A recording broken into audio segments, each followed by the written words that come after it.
the Podical Sons. Welcome back to the best no judgment zone in the world, because neither one of us don't have any law degrees. I'm Marvelous.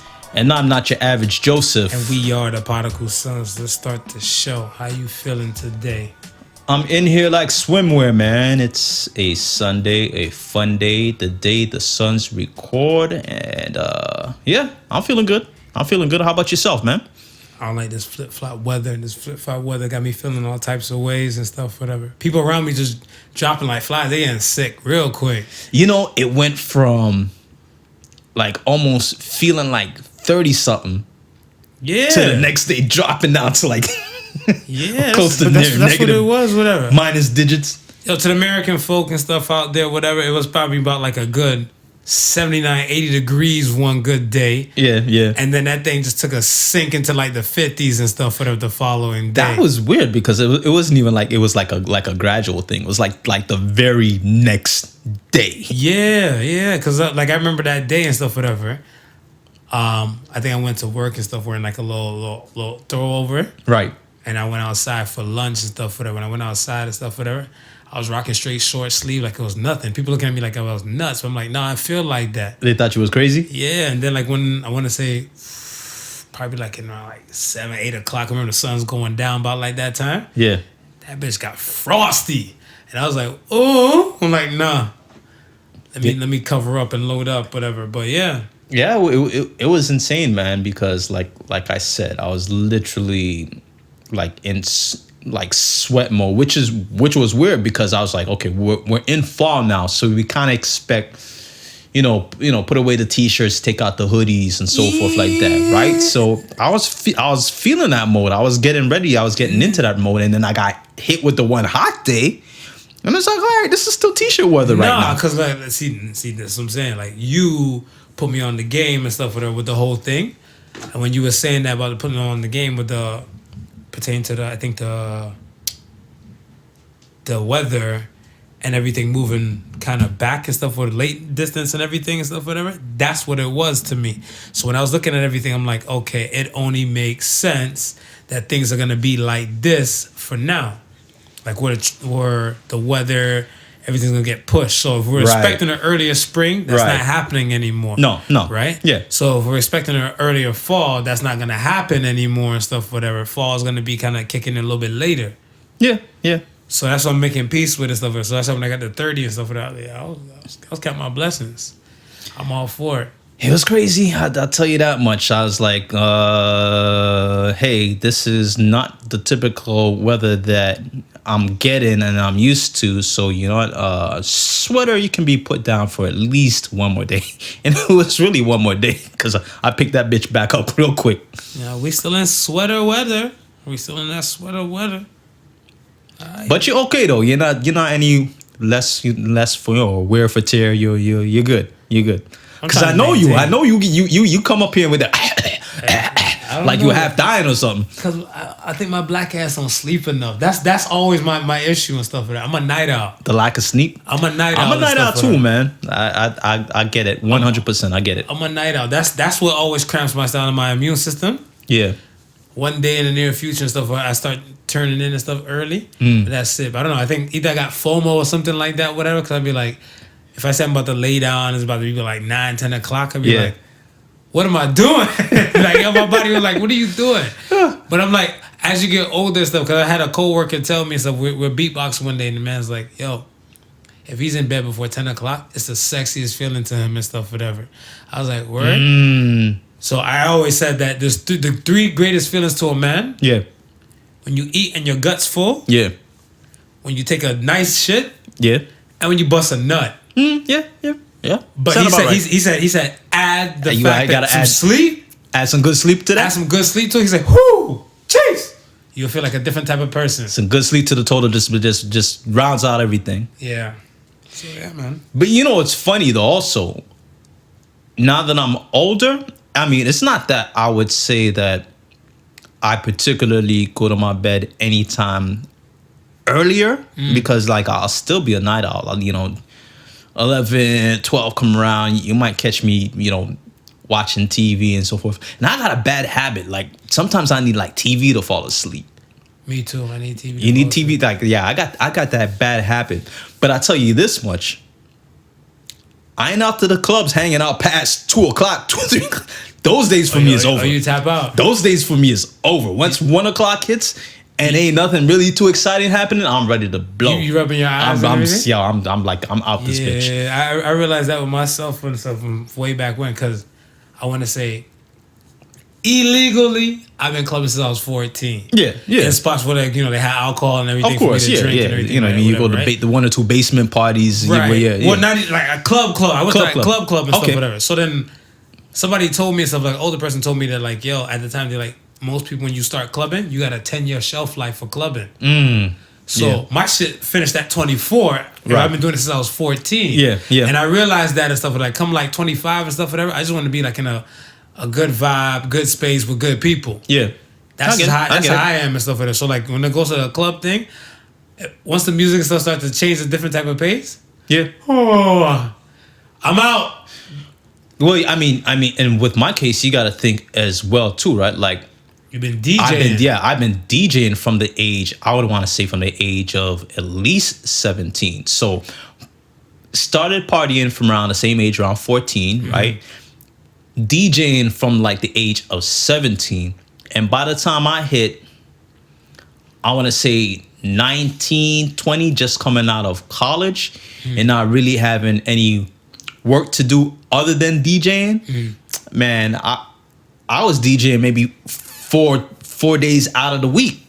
Damn. So I really got myself full with the club and outing experience to the point where by the time I hit, 30s. So hold on, you were DJing. You were DJing when you were in high school. Yeah. I was DJing when I was in high school. It just how'd your parents take that, just man? the ending out of high school. How'd your parents take that?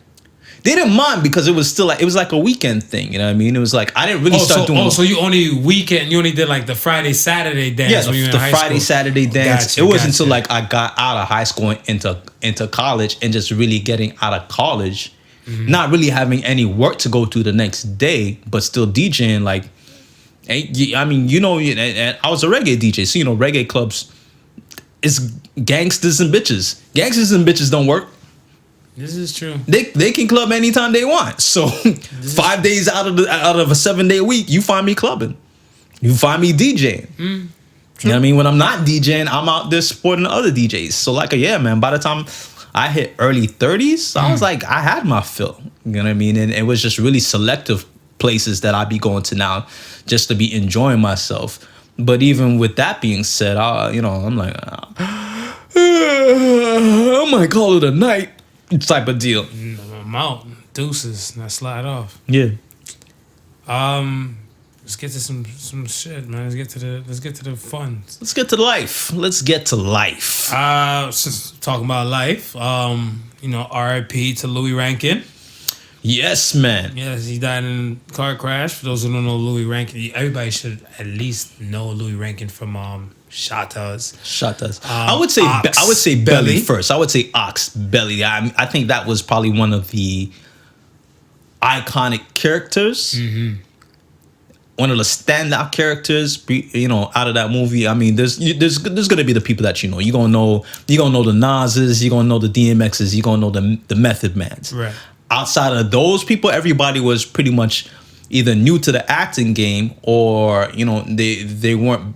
I wouldn't say big enough names, but they weren't big enough names that the average listener would know. If you were into hip hop, then you probably know these names. Right. But Ox was just one of those characters that kind of took on a life of his own. You know what I mean? Just for that raw Jamaican gangster image, the accent and so forth like that. I just like that conversation with him and X. Him and X and stuff in the conversation with him and X in the house. Yeah. He's like, watch the soccer game in Jamaica. He's like, and X like, yo, Jamaica's very good. And I was like, yo, this nigga X is wild.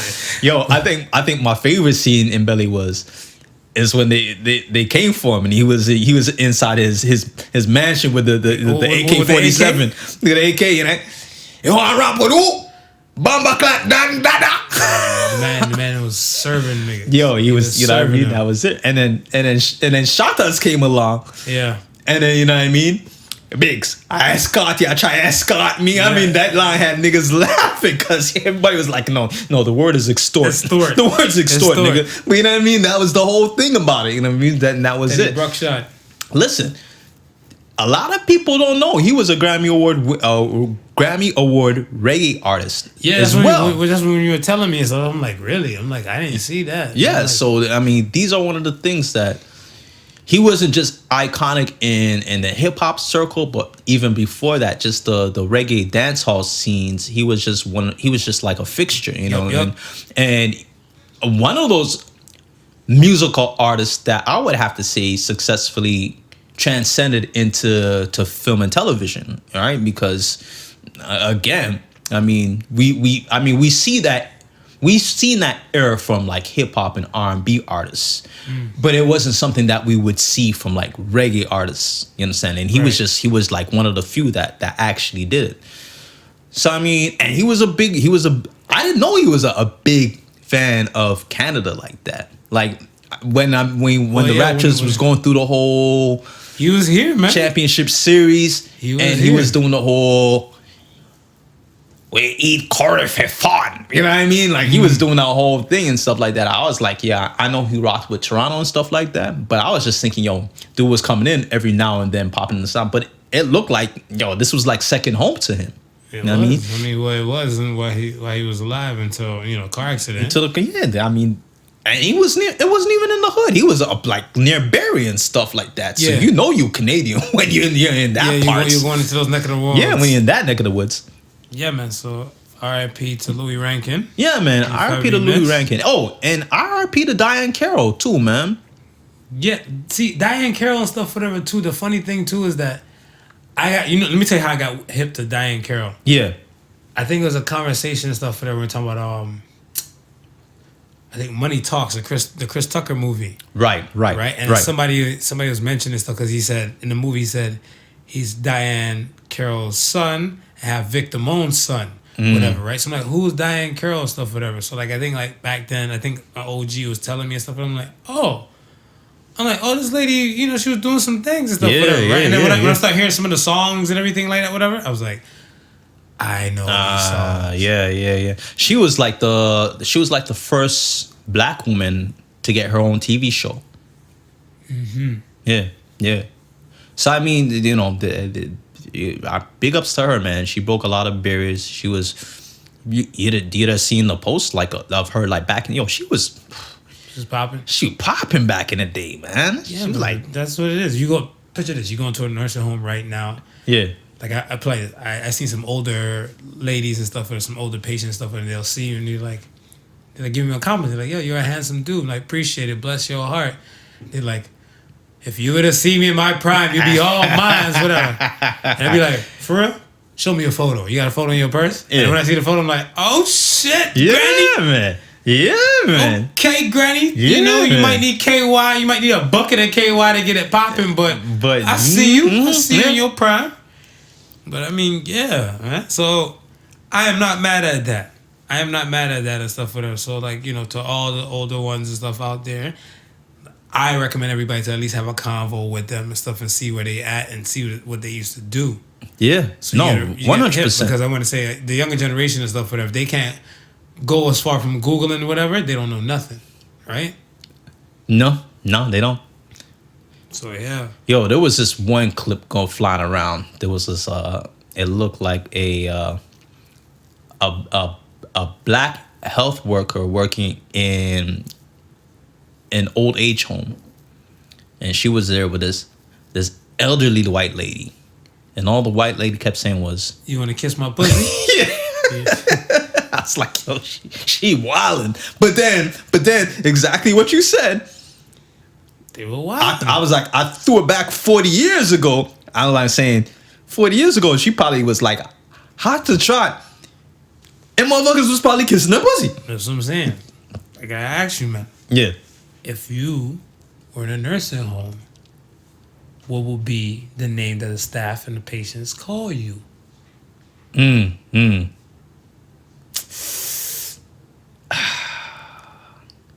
My name's gonna be Vintage Chocolate. Vintage Chocolate? Vintage Chocolate. And if I have a hip replacement or I break something, then I'll be Broken Chocolate. You're gonna be Broken Chocolate. Because I'm gonna be all fucked up in the game, but I'm still gonna be the wild one. I think the only way I'll humble myself if I'm in a nursing home is if I have to rock the diapers. If I'm rocking pull-ups, I'm alright. But if I gotta rock the diapers where, like, you know, they gotta put you, you know, hold like 2 feet together and wipe your ass, I think my dignity and stuff is like trying to pick up women's done. I think that'll be the only time I'll allow somebody to call me daddy. When they wipe your ass? No. When I'm in the old age when I be being me, then they go, hey daddy. I was like, all right, I've earned it at this point. I've earned it at this point. You can call me daddy. Okay. I feel that. Not mad at that. On the next thing on the docket and stuff, whatever. Amber Guyger. For the folks that don't know who Amber Guyger is, check episode 1, the Podical Sons, Mrs. Officer. She is her and her is she. Episode 1. It's funny how it comes back full circle. It come back full circle because I think that was like, was that in November we did that episode? Nah, it was October. It was October. So really come around full circle because here we are now in October. One hot year.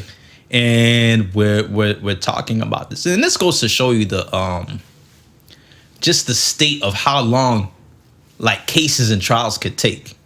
Absolutely. You know what I mean? Because here it is, where we were discussing, you know the ins and outs of the case, the details of it, and now everything is coming to fruition, and to the point where there's a verdict. Mm-hmm. What you feel about the verdict? I was gonna ask you that. Me personally, I'm not mad at it. You're not mad at it? I'm not mad at it. I think the only thing about the whole court case thing and stuff, the verdict I'm okay with. Yeah. Court case thing, somebody was upset because, you know, there's a video footage of them leaked out, then they're fixing her hair and everything, like whatever. Right. But like, that's for TV. That was TV? Because it's public, they got to make sure everybody look 100, especially if it goes on court TV. Yeah. Whatever, right? Yeah. I wasn't mad at that. What I was mad about, whatever, was the key witness. Thoughts and prayers to the family of Joshua Brown. His name is Joshua Brown.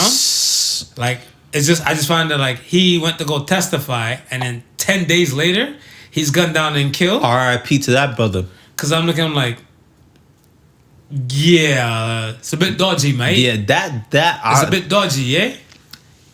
Yeah, I'm still up in the air about how I really feel about that.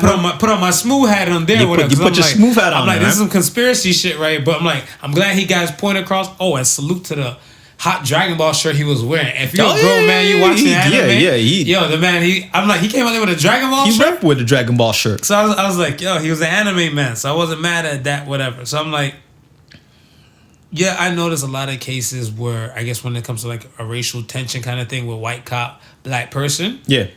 I guess the black side is looking for like the book to be dropped heavier. Right. But 10 years stuff for a murder, I can get. And like the way how I planned out the story before, like I heard it and everything and stuff, whatever. Yeah. I feel like the 10 was justifiable enough. Whatever, right? Right. So I'm okay and stuff with that. How you feel about the 10? I think she should have got more. I think she should have at least got. You grimy, Smooth. I think she should have at least got 25, man. At least 25. At least life. She costed a life. I think she should at least do a life sentence. She should have at least done a life sentence, right? And my reasoning is, okay, you know what? As much as I don't want to, I'll give you the fact that you've thought you walked into your own apartment. I'll give you that. Right? That was accident. Right? Right. But you don't kill anybody by accident. You don't. I mean, I can't get past that fact that when you shot this individual, right, thinking that it was your own apartment, right? It wasn't shooting to maim. It wasn't shooting to disarm. It wasn't shooting to do anything but the fact of killing, right? And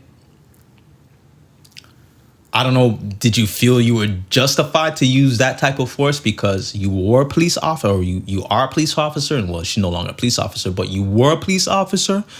What was the justification in your mind? Knowing that, knowing that, and this is, and I'm really one right now to see or to hear of how they go about training police to handle these certain situations, right? Because in almost 95% of the cases, it seems like they train in police to shoot to kill and nothing else. Facts. If I'm to look at cases what have gone from the past till now, it looks like they're training officers to shoot to kill and not as far as disarmament or disable or whatever. Right. With that being said, right? Mm-hmm. It only seems like it's black people they shooting to kill. True. You understand? So with all this happening, with all this going in my head, man, this brother was sitting out eating ice cream, bro.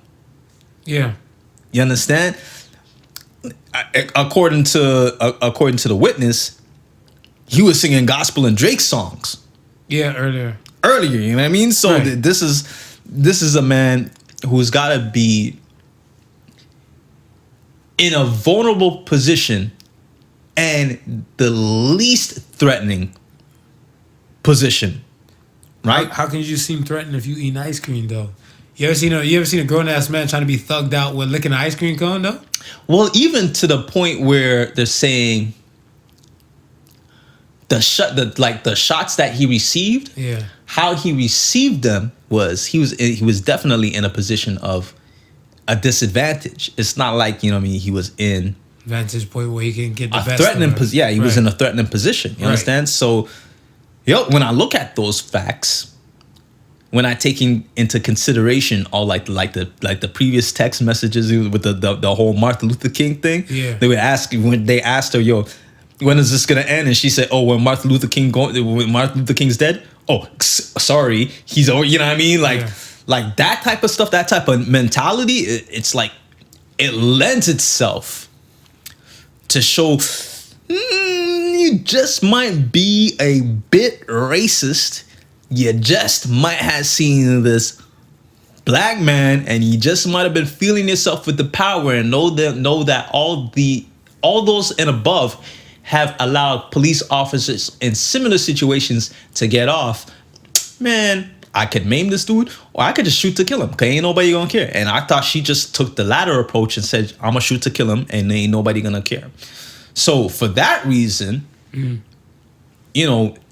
was cold-blooded murder to me, and she should have got 25. I'm thinking she should have got 25. I feel, like I said, like the 10 was okay to me.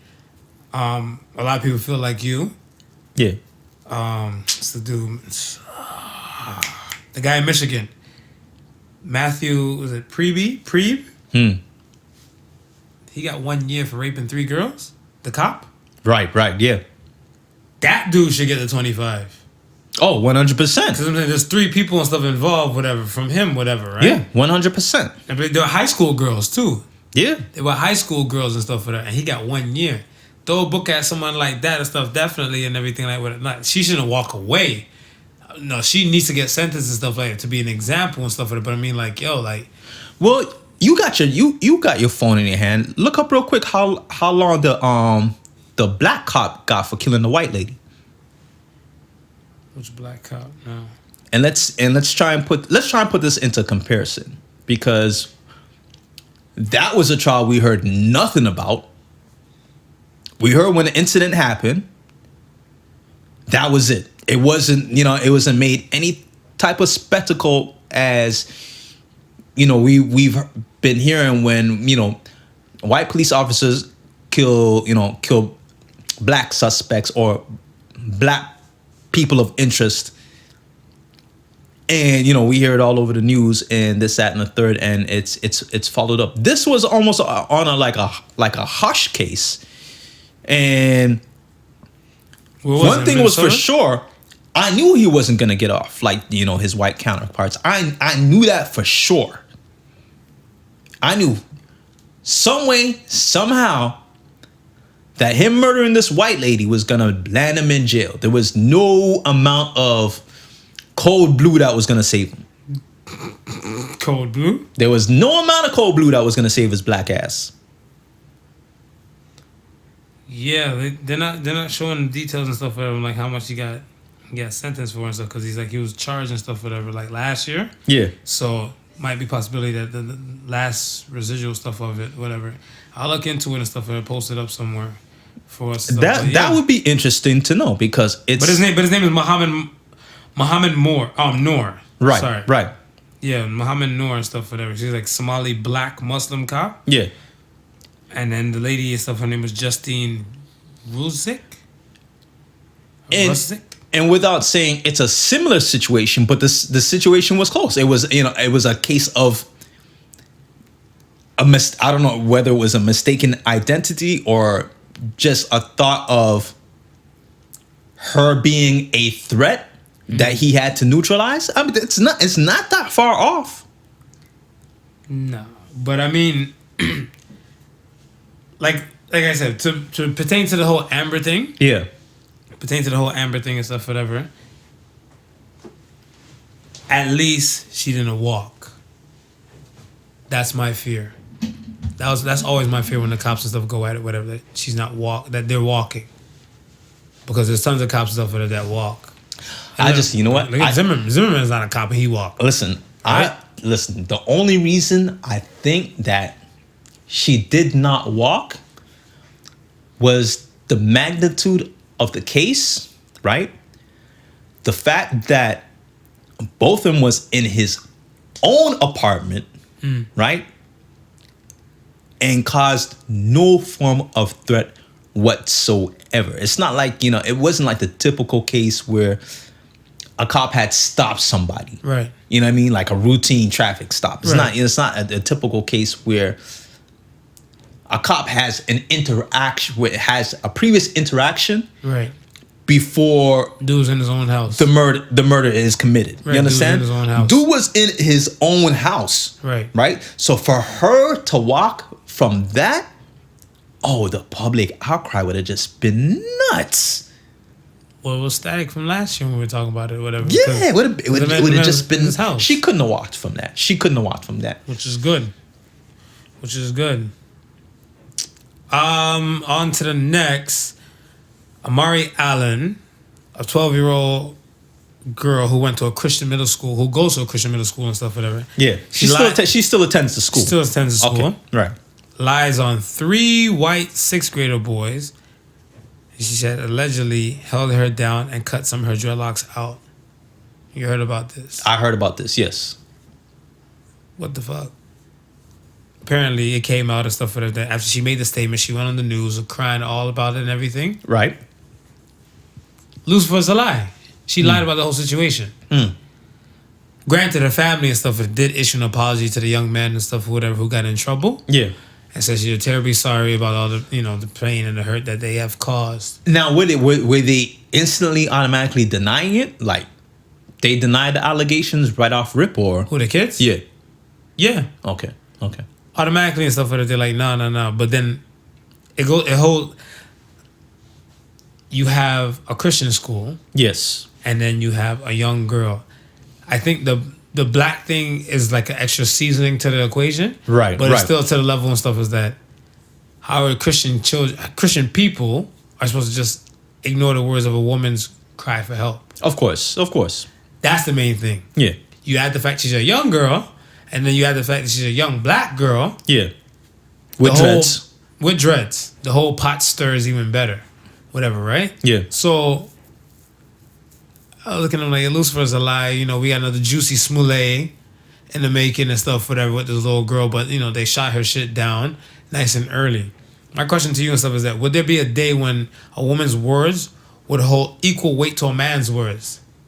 Because, like, if it was the other way around and stuff, whatever, right? You got some quiet, soft-spoken dudes. Yeah. And they probably just mind their business stuff. Or they're probably, I guess the quote-unquote nerd types. Yeah. they're doing their ones and twos, and you have like these jock type chicks, whatever, or the cheerleader types and stuff, whatever, want to pick on dude and just take a citizen and stuff like snip, whoops, we cut your dreads. Snip, whoop, there's another one. And then the dude, he goes to report it. Yeah. Is it still going to hold the same weight like if it was the other way around? I think that the atmosphere, the age with these kids, I think it might hold a little bit more weight as opposed to it being a group of adults in an adult setting. We tend to have a little bit more leeway when it comes to children and adolescents and young adults. Leeway meaning what? Meaning we'll give more of a benefit of a doubt. We'll give more of a benefit of a doubt to a young boy than a man. It goes back to the food chain shit I'm telling you about, whatever. Yeah. Top of the food chain of the pyramid. Yeah. Women. Yeah. Children. Yeah. Pets. Right. Gays. Yeah. Straight men. Yeah. We're at the bottom of the damn pyramid. Yeah. So that's what I'm saying. Like the leeway thing and stuff is gonna happen. Women, regardless. As much as I said, women / children, because she's under 12. Right. Or she's under 18. Right. Right. This the shit I'm talking about, man. This the shit I'm talking about, man. But I mean, I think a boy under the age of 18, if he'd come with something similar, I think they would probably look at it more seriously than it would just, let's say, a man coming with that type of argument. I don't know. I don't feel like we there in this climate yet. Cause I still feel like we're still in the residual of the whole Me Too thing. So it's still a witch hunt on men. Yeah. So I feel like it hasn't really died down. Like, play this. But okay, and the reason why I would say that I think it would have a little bit more weight, because we know teenage girls can be ruthless. Yeah, like the label. Yeah, they'll hook your ass up, and I'm talking about cable. They can be ruthless. So we know this about women of that age, right? So Fuck that. Women every age. Well, I mean, this is the thing. When they get older, we tend to think that we can give them a little bit more leeway. We tend to think that, oh no, they've been through a lot. They ain't gonna do this, that, and the third. Women, look, men play video games. Men play games. Yeah. Women play games with men's hearts. Yeah. Okay? Yeah. So that's what I'm saying. Like, when it gets to some points and stuff like whatever, it would be some different type of realm. There's a different type of shit happening and stuff, but shit don't change. No, just the perception changes, though. Facts.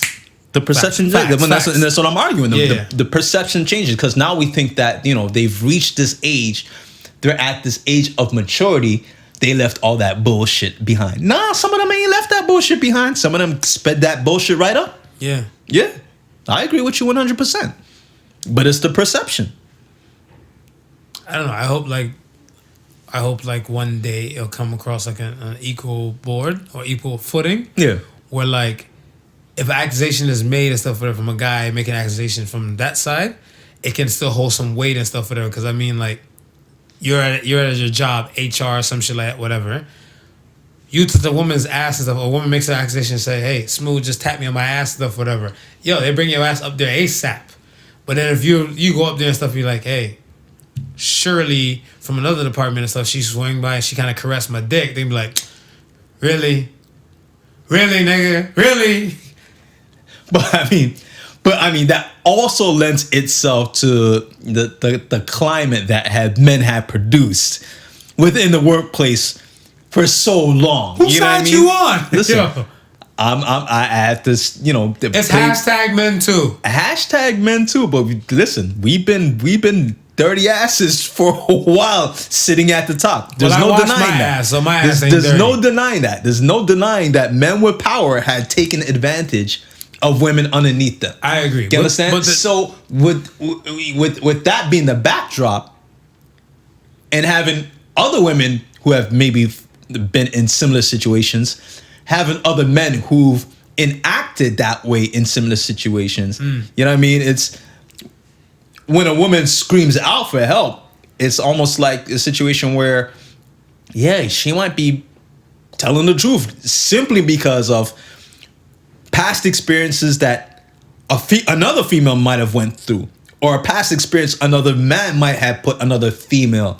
So that's what I'm saying. Men get raped too, dog. Yeah, sure, but how frequent does that happen?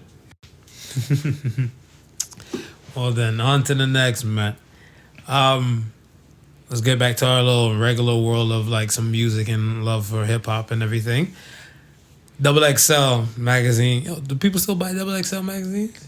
Probably not buy the magazine. Probably more like online. I don't know if they When have a last time you see a subscription. XXL magazine? Wow, it's been years since I seen an actual like magazine format. I know they still do the freshman class, freshman of the year. Yeah. So I know that's out and about, but I see those magazines pop up.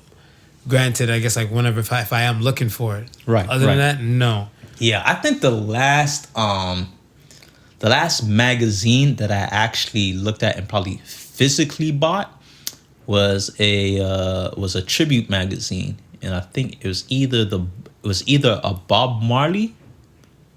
No, just like magazine in general. I'm talking. Bruh, Barnes and Nobles and Chapters and stuff still sell magazines. Yeah, but I'm saying me personally, like me going out and like so you're gonna buy? Physically, like the last one I bought, I think it was Bob Marley. They had like one of those special issues where it's just like a tribute issue. It could have either been him or Michael Jackson. I'm not sure 100%. But I seen that was like years ago. I seen a Playboy magazine underneath the back seat. You have to explain that. No, I ain't gotta explain nothing, man. I'm a man. We do every now and then. So the magazine magically teleported from the fucking 7-Eleven back to your back seat? But it's just that how long has it been in the back seat for? I don't know. I didn't okay, well then you make it sound like it could have been yesterday's edition. Did you look and see what date that was from? Nah, because I feel uncomfortable looking at porn by another man in the vicinity, whatever. Right? That's my toxic masculinity. That's your toxic masculinity. I don't feel comfortable. You noticed it in the back seat though, right? I mean, I'm a nosy ass bastard like that. Remember who was on the cover? Some brunette, she had like a little fur thing covering up the tits. Yeah. But about that. But the back XXL, they had that thing stuff for the best diss track ever. Right? Okay, yeah. Give me one. Give me your best diss track you heard. Yeah. And then give me a honorable mention. The best diss track that I ever heard would have to go to Cannabis with the Second Round Knockout. That one was nice. Yeah, that would be the one that I would put. Cause he got everybody in that song. Yeah. Sticky for your mom in front of your first, second, and third born. Yeah. And you want to squash with Minister Farrakhan. Yeah, that was just. And you know what was spicy about it? How he started it. With Mike Tyson? No, just the opening line. I'ma let the world know the truth. Oh yeah. Because it started off of that 4-3-2-1 remix. The 4-3-2-1 remix, right? So when So when he jumped in with I'ma let the world know the truth, everybody was like, "Oh, what you got to talk about?" I remember the beat though. Yeah, I remember that. Yeah. And the beat and see, and that's when you know a nigga about to go in and eat somebody, because the beat is simple as fuck. I want to say okay. Give me an honorable mention. My honorable mention will probably be Ether. Ether's my hitter. Ether's your hitter. I'm a Jay-Z fan to the bet, but Ether had every component and stuff of like a good type of battle diss track. Yeah, because it had the comedy, had the facts, it had the nonsense. Yeah, it had. Ether was it, and my runner up, whatever. I'm sorry, like that was the back to back. Yeah. Back to back and stuff, whatever. Like, I like Drake, but I never expected back to back to come from Drake's mouth. Yeah. Whatever, right? Yeah. Even if somebody written it or anything like, I never expected that to come from his mouth, whatever. Because I was looking at his stuff, I was like, yo, I heard some track. Like, all right. Especially when he dropped the line, "Diss me, you'll never hear a reply for it." Yeah. Yeah. So you're really not expecting Drake to come out all spicy. Yeah. But he don't have to. He don't need nothing to prove to anybody. I mean, you don't have nothing to prove, but I mean, like, for the sake of the sport, whatever, rap is not that kind of music genre and stuff, whatever, like, you know, like, it's rock where everybody just kind of peachy keen. It's always been a competitive type of sport. Yeah, it's always been a competitive sport. Whatever. Yeah. So now when it comes to that point when they're like bumping heads and stuff, whatever, you have to show your competitive side, and that's it. And just leave it straight to music, nothing else. Right. Let's not make it get sticky where people's lives and stuff are involved with everything like that. But I'm like, I never expected that. And there's other great diss tracks that like Hit 'Em Up. I'm not gonna shit on Hit 'Em Up. Hit 'Em Up was a type of track that you can't forget. But I'm like, Hit 'Em Up was good. Ether has some kind of different kind of weight, whatever, because like it was like fuck Jay-Z. I was like, I'm a Jay-Z fan. And I was like, I got hurt when I heard that. What I was like, so going back to the second round knockout, and when I compare it with Ether, I mean it's the same type of thing. The beat is haunting, but it's simple enough where the beat just plays the background. Yeah. And it's the lyrics is that what you're really focusing on. And that's what I'm saying. So that's what I'm saying. Like, why Ether is so great, because even when Remy did Sheether, yeah, everything was still the same. It was still the beat. That's it. And you just have to prove how lyrically great you are. Yeah. And that's what I'm saying. So like Nas did that. Yeah. And then when Remy had her time, so when she went for Nicki Minaj's neck, whatever, she did the same thing. Yeah. Whatever, right? And I was like, but that's what I'm saying. Ether paved the way for that. Yeah. Without Ether, you don't got a Sheether. You don't got a Sheether. You know what I'm saying? I'm gonna have to agree with that. So that's what I'm like, yeah, that was it and stuff, whatever. I'm like, yo, but there's still like tons of diss tracks stuff. But I was like, when I seen that, I was like, yo, we're gonna have the discussion. What's the first diss track that you could ever remember? Cube. No Vaseline. No Vaseline? No Vaseline. Yeah. For me, it would be LL Cool J, To the Break of Dawn. I don't even know that damn track. Yeah. Oh, I know of the track, but who was it to? Kumo D? It was Kumo D. Yeah. You got the nerve to have the Star Trek shades on. Yes, I remember that line. Yeah. That's like my very first. Oh shit, niggas is going after. So actually, no. How dare I forget The Bridge Is Over? Boogie Down Productions. No, that's a hot track. I was playing that the other day too. Yeah, that's a classic. That's a super MC. That's you a can't classic be diss track. Marley. Yeah, man. The bridge is over. The bridge is over. Right. That's a classic diss track. So okay, tell me your worst diss track you heard. See, that's a little bit harder because ain't nobody really remembers the crappy diss tracks. Meek Mills with the Undertaker song on it. that was a waste of my time, man. That one was booty. It was a waste of my time. It felt like I had headphones not plugged up to my phone, but I had the headphones plugged up to a trash can. Because I'm like, what am I doing to myself? And even Undertaker said he was going to sue Meek Mills because he took his beat and came so whack on it, whatever, that it wasted Undertaker's theme song. So he wanted to sue Meek Mills for it. I think there was one of those in the one of the Joyner Lucas tracks that I wasn't feeling during the Joyner Lucas and Tory Lanez exchange. There was ones I was like, nah, Joyner, you're better than this. You could have did without this one. If I had an honorable mention and stuff for her, I think like I think Nelly when he was beefing the KRS-One. And number one. No, not that. It was the way he came back after that. Yeah, he had some freestyle thing and stuff, whatever, and it was like off the Rock the Mic thing. Yeah. And he's like, "How you calling me commercial when you did a Sprite commercial?" Yeah. And I was like, "Nelly, don't just stick to country grammar shit. Don't do it. Yeah. Don't do it." And even I think KRS went on TV to laugh at it. He's like, "Why would I respond to that?" I was like, "No, poor Nelly. No, stay in your lane." All right, man. I had a thing and stuff, whatever, when I seen Fantasia. First of all, Fantasia was on The Breakfast Club recently. Fantasia to this day, I love that voice, man. You love it? Yeah, it's one of the voices. Fantasia? Yeah. I don't know. I don't like how she talk. I like how she sing. Well, that's what I'm saying. I love the singing voice, the talking. She got the, I don't know. Sometimes the little sexy lisp could be, you know what I mean? It could be sexy. I mean, yeah. Depending on the things she says. Teach his own. Teach his own. I feel like, you might be in a house one day, she asks you, what do you want today? And, you might seem like it was a Cicely Tyson's like long lost niece. Like, I don't know. I'm cool on it, whatever.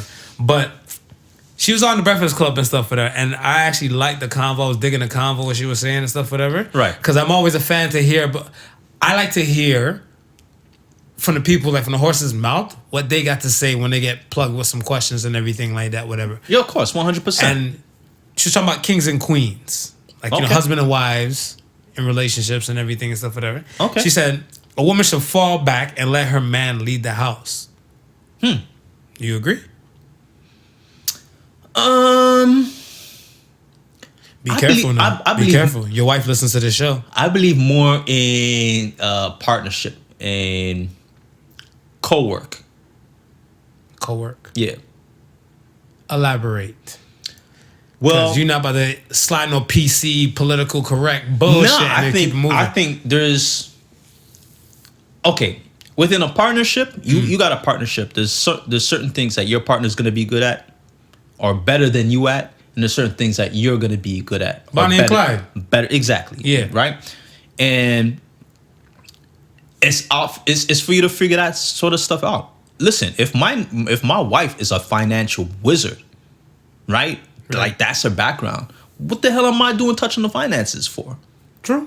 You understand? If she can do that better than how I can handle that, then I'm gonna let her handle that. And then whatever I can handle on my side, because now I know I ain't gotta worry about that, I'll pick up the slack on that. If it's the other way around, if I'm the financial wizard, you know what I mean, and I know much more than she does in regards, then I expect myself to handle that, and then she deals with everything else. If I'm good at dealing with kids, taking care of kids and so forth like that, I'll handle that. You understand? If she she good at doing other stuff, then I think when you get into that realm or that space, it shouldn't be a dictation on who handles what. It should be more of who handles what better. And then once you figure that out, then you roll with the punches. Are gender roles important when you're with someone? I think roles because are like what you just said and stuff, whatever. Like if you're good with the kids, whatever, normally or considered a woman's job, right? Nurture nature. Yeah, right? no, I think roles are important. Gender, not so much. You understand? Because we're in a time where there's a lot more single mothers. Facts. Than there has ever been. But right? Who's to blame for that? I'm not really. I don't know if I can really put blame on any one particular sex. Because I mean, if you're in a situation and stuff, whatever, like you're trying to be a proactive man, right, and everything and stuff, and now you have a modern day progressive woman. Yeah. You're bound to clash and stuff with like what she's like what Fantasia was saying and stuff, whatever, is that like the man is the head and the woman is the neck. Yeah. Right? You can't have too many heads on one neck, whatever, right? Or vice versa and stuff. Like somebody has to like some kind of delegation stuff needs to be there. Now there's some times stuff where I feel like I've met women and they'll say, I don't need a man to do X, Y, and Z. Fair. Yeah. I'm all down for that and stuff, whatever. Because you did all this type of stuff by yourself. Right. I subscribe to the whole Fab thing, the Fab Neo. I'm a movement by myself, but we're a force when we're together. Yeah. So that's what I'm saying. If we're going to make this pop and stuff, whatever, this is where I feel like, just like what you said, the partnership needs to come in. Like, I'm weak with this, you're strong with this, let's make it happen. But if we're both strong in one aspect and stuff, whatever, just because you've been doing it and stuff for the longest, I mean, like, you have to take over the realm. Like, there's going to be something where I might be 97%, you might be 98%. Well, this now becomes where there's got to be open-mindedness, right? Mm-hmm. And the person also has to have the ability to be able to step back. You gonna tell that to a modern woman's move? Well, listen. You gonna talk to me like that? Huh? If she's modern enough, she'll possess that. I believe. If she's modern enough? If she's modern enough, she'll possess that, because when you're done this podcast, you need to go and kiss your damn wife. Because let me tell you this for a fact, that shit is not flying. Why ain't flying? Why you think it ain't flying? Well, remember we touched on it before, whatever. Yeah. Can a woman be submissive and provide at the same time? And there was tons of women and stuff, whatever.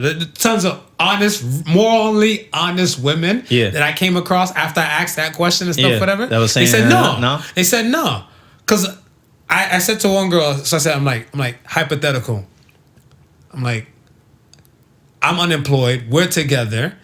And I'm like, babe, when you come home, I'm going to blow that back out, you know? I'm gonna do the ones and twos. Yeah, sure. And then when she come in, she'd be like, "Did you put some applications in? Did you go on Monster.com and stuff for her? Make sure. Did you go on Workopolis? Yeah. You know what I'm saying? Be like, yeah. Why you gotta go there for? Like, I'm trying to get a job for it.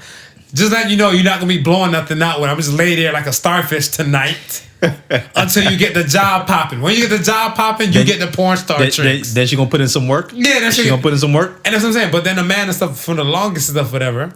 What's the slogan we were taught to run with? We provided, man. Nah, man. Happy wife, happy life. Oh, the happy wife, happy life. I'm like, no one gives a fuck about our happiness. What about happy spouse, happy house?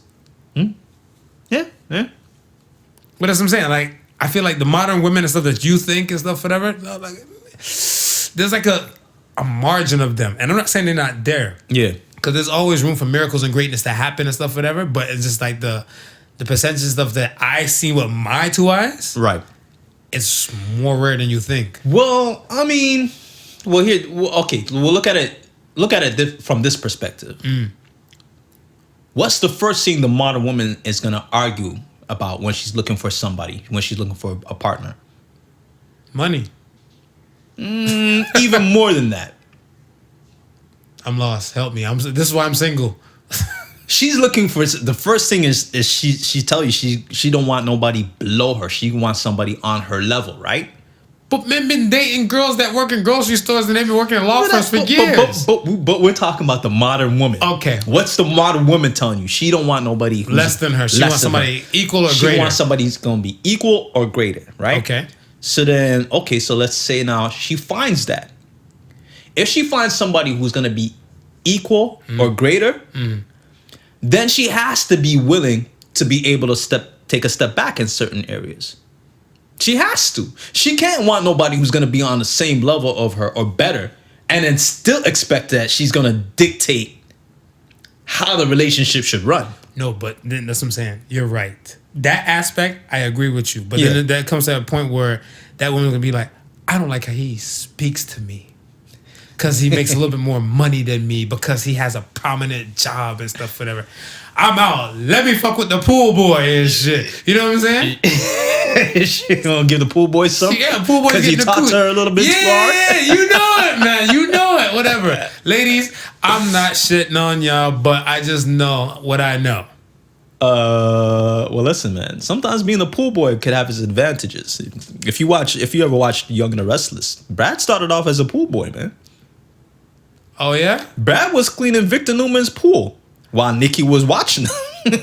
And he ended up cleaning her pipes. He rose to fame, man. Look, right now, if you're still watching Young and the Restless, where's Brad now? Brad, CEO of some damn bitch. Oh, shit. From pool boy to CEO. That ain't a bad gig. Yeah, I'm about to get me a part-time job real quick. Man. Yo. He does clean pools with your shirt off. That's all it takes. It's okay. Ain't no problem that Johnson baby oil can't solve. That's all it takes, man. Slap it on the chest, but it's kind of cold in Canada now. But my nipples be all hard. There you go. So it might get them extra looking. There you go. I don't know. Like, I feel like with the whole thing that when Fantasia was saying, yeah, it was going into a realm where even Angela Yee, she was saying some things and stuff, and she wasn't agreeing with it. But I was like, And I feel like Angela Yee, the things that she was saying and stuff, whatever, was more coming from the realm of a modern woman. And a modern woman won't agree to that. But Angela E fits the mold. Yee. And Angela Yee, whatever. You seeing too much E's, that's why you think it's just Yee. I'm thinking Sheila E. Oh, okay. Angela Yee, she fits that mold of a modern woman. Correct. She's very successful. Correct. Right? She has a voice. Right? And there's not a lot of men within her realm who are on her level. Okay. You understand? So she's going to speak from that perspective. She's going to voice her dominance from that perspective, right? But if she's out there looking for her equal or someone better, she might have to change her tune when she finds that person. So people don't look for love no more? I guess not. Or if you saying all of that, you sound like a damn bad bite break. My mom told me this. It's as easy to fall in love with a rich person as it is to fall in love with a poor person. Okay. So, hey, they might be looking for love, but they looking to fall in love with a rich person. Yeah. Somebody who's either on their level or greater. I dated a girl, and she told me she couldn't date a dude who makes minimum wage. And I was like, I thought your goal is to be in love with somebody with morals, principles, and characters. Right. And she's like, nah, the dreams that she has and stuff, whatever, he can't make minimum wage to help cater to her dreams. And this is why I go back and say my favorite Puffy line from Satisfy You. I can't impress you with the cars and the wealth because any woman with will and drive would get it herself. You shouldn't need me to add on to your dreams. You should need me for companionship and love. That's how I feel. Nah, but even if you have goals and dreams, because there's nothing wrong with having goals and dreams. There's nothing wrong. Every human should have them. Right? But you shouldn't look at somebody who at that moment in time and position in life may have a little bit less than you, or maybe have a lesser stature than you do, and not think that with a little bit of help and encouragement that they can't rise to the occasion. Yeah, but they have to have that ambition on their own. They have to have that ambition on their own, but that's something that you should be able to recognize. True. If you find somebody who's less than you, right? But you're looking at them and you rock with them, and you rocking with them, you may rock with them because you see certain things in them. You see certain potential in them. And you know who they are today may not be who they be tomorrow. May not be who they are tomorrow. I don't believe in inferior and superior type of thing. So I'm not looking at like your job will be this type of thing and stuff, whatever. No. Where it rides over you and stuff. So I'm gonna say I'm greater than you or I'm more successful than you and stuff, whatever. Because the thing, I'm like, nah, my goal is morals and principles and characters, because you can be that one equal to me or greater to me, and you could be a cheating asshole, or you can like be like, born personality, or you can lay in the bed like a starfish, whatever, and not do a damn thing when it comes to bed. Listen, my wife was telling me about this thing that she watched on, I don't know if it was YouTube, I don't know if it was on Facebook or whatever. She was watching something. And I'd have told her, listen, it may not have been like a real life situation. It could have just been a storytelling thing, but this was the moral of the story. Dude had this, I don't know if it was wife or girlfriend, but he was madly in love with this woman, right? Right.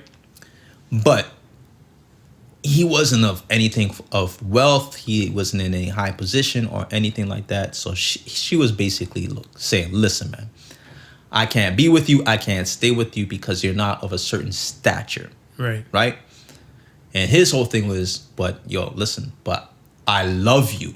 Like, I'll do anything that it takes to get to where I need to get to and be whoever you need to be. Right? That's that great pussy. She's motivating him to She was motivating him to think. But the bottom line was, he loved her for who she was, right? She didn't love him for who he was because he wasn't rich, he wasn't this, that, and the third. Did she love him or she's like the dick? Yo, I don't know what it was, but she left him. Right? Okay, I guess the dick couldn't be that great. It couldn't have been that great, right? So as the story progresses now, she goes on, a few years goes by, and what happens is, dude, I don't know what happened to the dude, hit the lotto or this, that, and the third, but he ended up now falling into money and becoming successful, right? Now, on the other side now, the girlie who left him, she had married somebody who was rich and successful and this, that, and the third. So now they had fallen on some sort of hard time or whatever. Now, she looking for a job, right? Mm-hmm. So dude was like, listen, babe, my boss has got, he's looking for there's a secretary position that opened up in the company. Why don't you come and meet my boss? We're going to go over to his house for dinner and sit down and so forth, like this, that, and the third. And chop it up, right? So now they go over to the boss's house now and sit down. They chopping it. They getting ready to chop it up now. So the boss's wife comes out and is like, hey, I'm so and so, this, that, and the third. Nice to meet you. Would you like anything to drink? All right. And she was like, yeah, I'd love something to drink. She goes, okay, hold on. I'm going to get the service to come bring you something. So she leaves and goes away, right? So now, homeboy, the dude from before, who she used to talk to, walks in and she looks at him and goes, what are you doing here? Oh, you're the help. I told you wouldn't amount to nothing. I told you it was going to be this, that, she's styling on him that fast? So she's styling on him. This, that, and the third, right. Meantime, her husband comes in. Her husband goes, so this time the argument stops. She's like, well, you go get me that water. This is the argument stops now. And the old dude is just standing there. Now the husband comes in and says, boss, hey, I seen you met my boss. Mm-hmm. This is a guy I told you about who's looking for the secretary position. She'd have shut the hell up. Swallowed all of what she had to say. Now I said to my wife, hey, listen, it probably didn't happen like this. This is probably a moral story type of deal. Yeah. But you understand, you get the you get the gist of it. Nobody has to be who they are in life today, tomorrow. And it could be the flip side. You could marry somebody who's filthy rich today, and they go butt ass broke tomorrow. If I love them, we'd be together. I don't know about that. You in love with the money. I don't know. If I start off as pool boy, then different story. You start off as pool boy, it's a different story. Whatever. I'm there to use my rod to make sure it stays nice and wet. And clean her cobwebs. Exactly. Yeah. I ain't mad at you. So okay, let me ask you this. They say, even in the Bible and stuff, whatever, even those who don't, who listen and they don't subscribe to the Bible and stuff, whatever, says women should submit to their men. Do you agree to that line? Nah. Really? I think men and women should have mutual respect for each other. So okay, when you hear the word submit, does that rub you the wrong way or something like that, whatever? Cause I'm hoping like I'm not gonna ask my woman and stuff, whatever. Yeah, I'm gonna need you to lick all the bottom of my kicks. Yeah, like I'm not saying that. I think the word submit might be a bit too much. I think we should each be goes back to us saying the Bible needs a revision. Well, shut your ass up. You just hung yourself up. Well, listen. Without it being revised, there's certain things I'm gonna agree with. There's certain things that I'm not gonna agree with. Right. And then, but the wordplay for that. The wordplay for that line. The wordplay for that line. And again, also when we look at the Bible, they all often say it's written in parables, and everything has dual meanings, and some stuff you can't really take so literally. So when they mean submit to your husband, what are they actually talking about? What are they actually saying? Now, give up the booty. If the husband is supposed to be somebody in the Bible who's somebody righteous, right? Okay. He's not gonna have you submitting to any type of foolishness. Yeah, you would tend to think that, right? You would have that sort of knowledge, right? Or that sort of thing. So what is she actually submitting to? And she's submitting to the fact that he may be better with the accounting stuff. So she gonna submit and let him take care of that. We gonna get a preacher on this show. We'd have to get somebody who can break that down. We'd have to go back and break that verse down. Yeah, something like that. I need a young preacher on this show to come break this down. But there's one verse where it says that a woman should be quiet. A woman should be quiet. Like a woman is not allowed to speak. She shouldn't speak upon certain things. Damn, again, it's something that I don't subscribe to. How did I work in a Christian school with a little girl with dreads saying like, "Yo, you gonna hear me? These 3 white boys cut my dreads." Christian Bible. I don't know. So okay, since let's run with this marriage talk real quick, whatever, right? Method Man, word life. You don't need a ring to be my wife. Big line in that "You're All I Need" song. Yeah. Do you think the marriage constitution is still needed today? No. I agree. Elaborate though. Tell me why. Because I think traditionally, marriage never had a constitution to begin with. Yeah. Yeah. Because if we go back. Again, if we want to go back to the Bible, it's saying when a man comes of age, he leaves his parent household, right?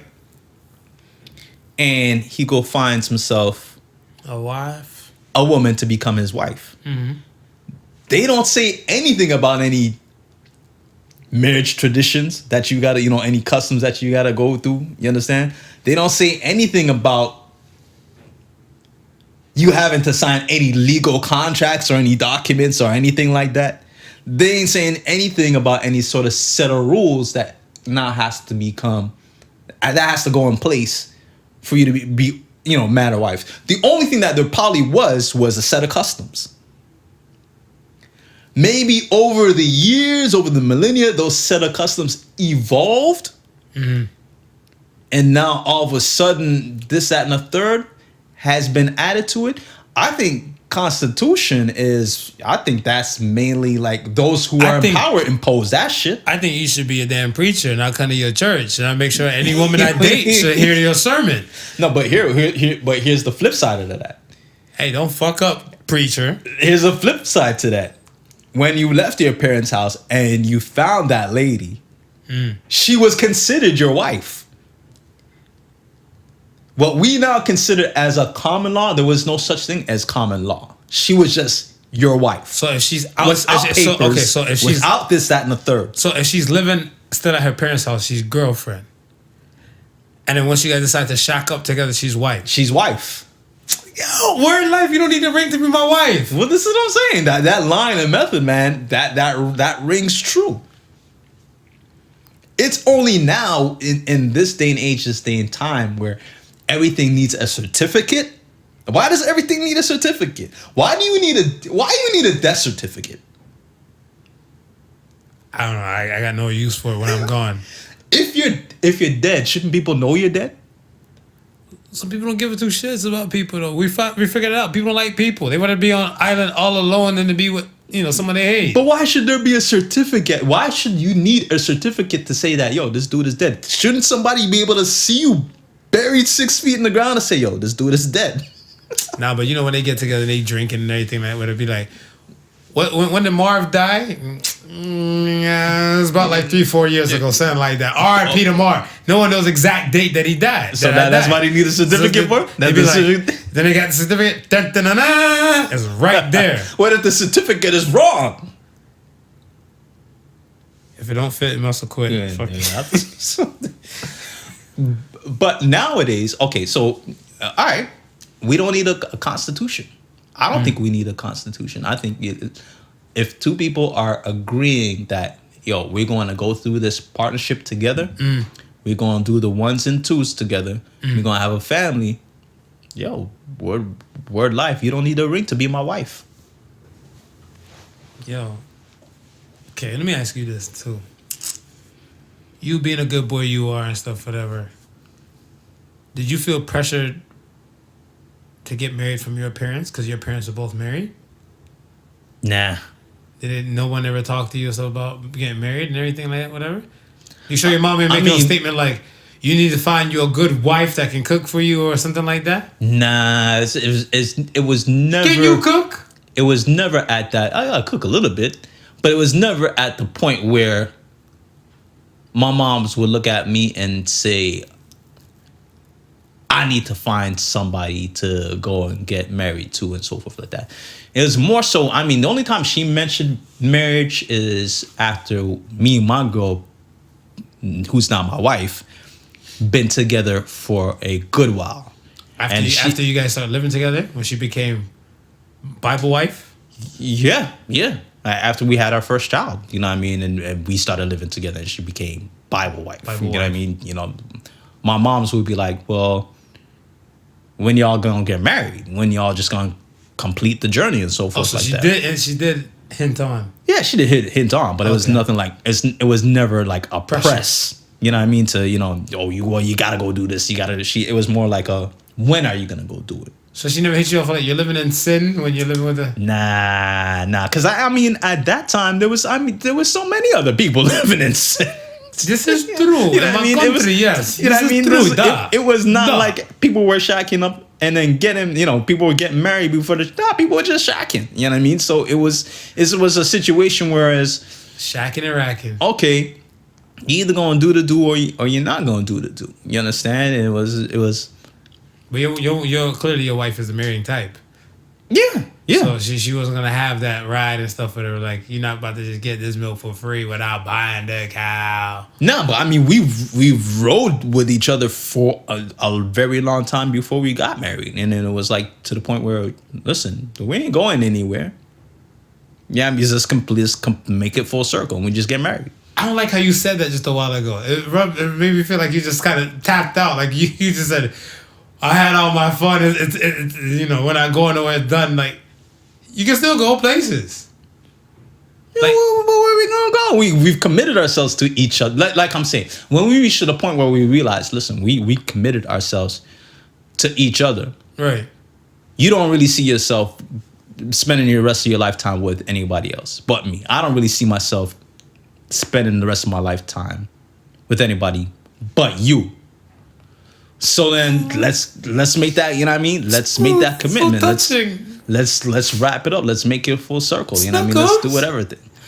Listen, I think the biggest fight that I had with being married was all the legal and tax bullshit that came with it.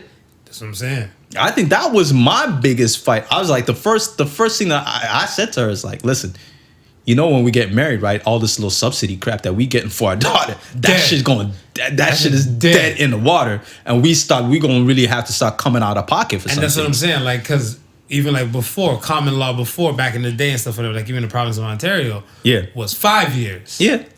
Then the government realized stuff that people are now tapping out soon in relationships, so they moved it to 2 years. 2 years, right? And even after the 2 years and stuff, they now changed to 11 months. So now once you're living with somebody and stuff for 11 months, you're considered common law. So they find a way to even still rape within your pockets 100%. As soon as they can. Listen, we had known this one couple, right? Been together for years, had children and stuff like that. Every time tax come around, they filed. Listen, they had two separate addresses. Somebody still live with their mama. Yeah, somebody still live with their mama. In order to save some of that guap. Facts. You understand? And this is where it has really. This is really where it really started to boil down to, where people were not getting married out of convenience.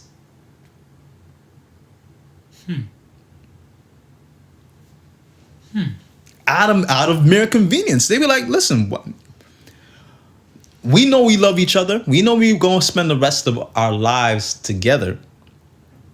Does the paper and ring really make that much more of a difference? And see, that's where I always stand and stuff with them. Like, the paper, the ring, I guess is symbolic. The ring is symbolic. The ring is symbolic now. Because my thing and stuff is that, like, me, if I'm gonna go look at a woman and stuff, whatever, and I'm gonna try and pick her up, if I don't see a ring, I feel like she's fair game. She's fair game, right? She's fair game. If I see something and stuff on that finger and stuff, whatever, I'm gonna fall back like I lost my balance. Yeah.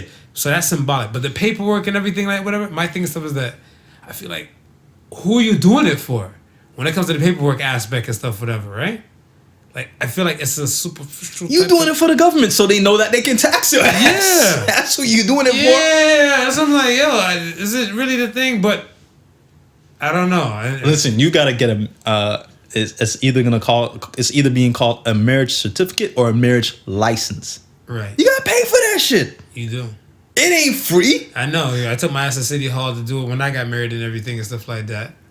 So that's the first dig into your pocket they get you with. Yep. Then you gotta make sure you get the papers done in a timely fashion, timely manner. Include the church. Look at the church. The church. The quote unquote donation for the church, whatever. When you're actually paying the church just to get married in the church. Just to get married. Yeah, I'm like everybody's trying to get some coins out of you and stuff, whatever, for just the whole marriage dance. And I always tell people stuff like, stop focusing on the ceremony and focus on the relationship part of the marriage. Yeah. Because that's my thing. My thing and stuff is like, we can do the whole damn shebang and bring the pasta.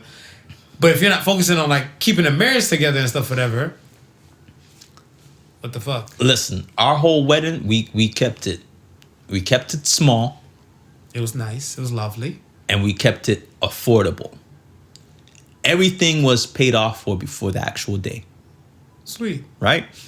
So, because, listen, man, I've heard so much. You stressed? I've heard so much. I'm just saying, I've heard so much horror stories of people who they've been like married for 5 years talking about they paying off the loan for the wedding. Facts. I know somebody and stuff that got married and stuff and everything, and at the end of the whole shebang, they ended up with a $51,000 debt. Yeah. And they still live in an apartment. Listen, to each their own.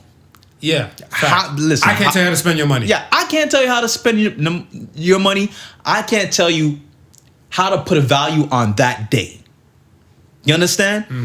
We don't judge here in the podcast. Yeah, we're not here to judge. That day is yours. But the one thing that I knew is that, listen, that wasn't your life. You not about that life. Nah, and there was other things that I was looking to achieve and do that was gonna cost that money. So I really couldn't see myself paying for all of this, continually paying for all of this, and not having anything to pay for my future endeavors. Facts. No, when I got married and stuff, whatever, we didn't swipe a single credit card. We agreed like, if we can't do this with cash, we shouldn't be doing it at all. Well, and that's it. And I'm glad my wife felt the same way. My wife was pretty much encouraging that everything had to be within budget and be able to pay off before we'd even tie that knot. Yeah, because we didn't want no debts going forward from that. Because I remember like when me and my ex was watching like when To Debt Do Us Part and everything, and I hear some shit whatever. Yeah, we would look at the TV. Look at these peasants. Yeah, these scoundrels. Yeah, they're still paying off their wedding. Poppycock. We like and and it's funny when we look at this, right? And maybe we're looking at it from the black perspective, because Indian families, Portuguese families, Italianos, listen, They take out the equity out of the home to do everything. But not only that. Listen, they can afford to do it though. You understand? Because hear what I'm saying. You see the wedding guests, the money that they putting in that envelope, that's something different. You could open up one envelope and there'd be $500 in that envelope.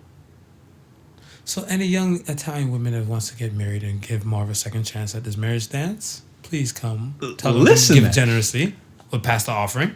I know people who paid off for shit just from the gift money.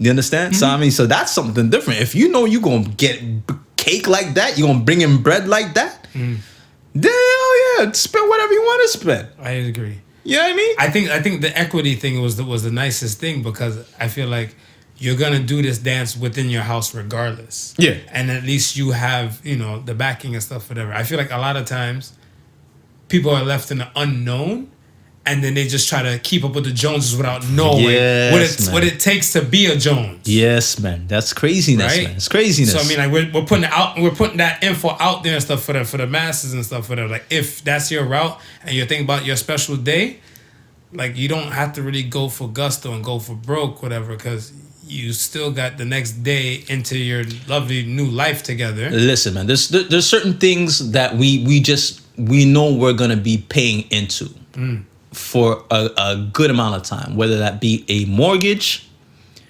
whether that be a brand new car. Listen, man, if you choose for marriage to be one of those things, then that's on you. Like I said, we ain't here to tell you how to bring forth that special day. We ain't telling you that, you can't put a price on happiness. So if that's whatever's gonna make you, by all means, if that's gonna make you happy, then I'm just saying that wasn't. No, we're running. We're just the prodigal sons. We out here and stuff. Whatever, I ain't saying that was my route, and I ain't saying that necessarily has to be anybody else's route. Right. Just know that behind it all, somebody making that money. Facts. Somebody making that money. Facts. You gotta give that. You gotta turn over that money to someone else. Somebody else is getting that money. I know that's right. I mean, like I said, we're just two guys and stuff that are talking. We're gonna get cussed. I get cussed. We have a stern discussion and stuff, whatever. Because we're like, oh, men just look at things like that. Because I remember I got a thing and stuff, whatever, where I had a few tasks to do for my wedding. Yeah. And all the above. And I'm like, other than that, I'm just here to show up. And I heard my boy, who's about to get married. Yeah.